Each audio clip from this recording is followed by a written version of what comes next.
ముద్రగడ పాదయాత్ర చేస్తాననడం హాస్యాస్పదంగా ఉందని ఏపీ హోంమంత్రి చినరాజప్ప అన్నారు. మనుగోడు కోసమే ముద్రగడ యాత్రలకు శ్రీకారం చుడుతున్నారని విమర్శించారు. కాపులకు బీసీ రిజర్వేషన్ కల్పించడానికి ప్రభుత్వం అన్ని ప్రయత్నాలు చేస్తుందని, త్వరలోనే కాపులకు న్యాయం జరుగుతుందని చెప్పారు రాజప్ప. కాకండి ముద్రగడ పద్మనాభం గారు ఆయన ఒక ఆశయం కోసం చెప్తున్నాడు. ఆయన 30 సంవత్సరాలు చీలపోయాడు. చంద్రబాబు నాయుడు గారు పాదయాత్ర వచ్చాడు. చంద్రబాబు నాయుడు గారు కార్పొరేషన్ ఏర్పాటు చేశాడు, కమిషన్ ఏర్పాటు చేశాడు. మేమైతే చిత్తశుద్ధితో ఉన్నాం. చంద్రబాబు నాయుడు గారు మేము కూడా పనిచేసి ఈ కాపులకు ఉపకారం చేయాలన్న దాంట్లో మేమున్నాం. 30 సంవత్సరాలు ఈ పెద్ద నాయకులు ఎవరు కూడా పట్టించుకోలేదు, ఎప్పుడు కూడా కాపుల గురించి మాట్లాడలేదు. ఈ బొత్స సత్యనారాయణ గారు కానీ, ఈ దాసనారాయణరావు గారు కానీ, చిరంజీవి గారు కానీ చెప్పారండి. ఎవరన్నా వచ్చి మీకు చేసామని చెప్పానండి. నేను చెప్తాను ఇక్కడికి. మేము చంద్రబాబు నాయుడు గారి పాదయాత్రలో మేము రిక్వెస్ట్ చేసి ఆయన కూడా స్పందించాడు. కాపులకు ఉపకారం చేయాలనుకున్నాడు, కార్పొరేషన్ వేసాడు, కమిషన్ వేసాడు, నడుస్తుంది అదంతా కూడా.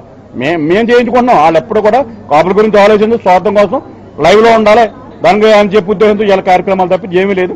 కార్యక్రమం జరగవలసిన జరుగుతుంది. చంద్రబాబు నాయుడు గారు కాపులకి ఉపకారం చేస్తారు కదా. సర్వే అవ్వాలి కదా. సర్వే జరుగుతుంది. సర్వే అయిన తర్వాత జిల్లాలు తిరుగుతున్నారు, జరుగుతుంది. 30 సంవత్సరాలకి ఈ నాయకులకి 30 సంవత్సరాలు పట్టించిన నాయకులు నిలదీసే అధికారం లేదు. మేము చేస్తాం అది.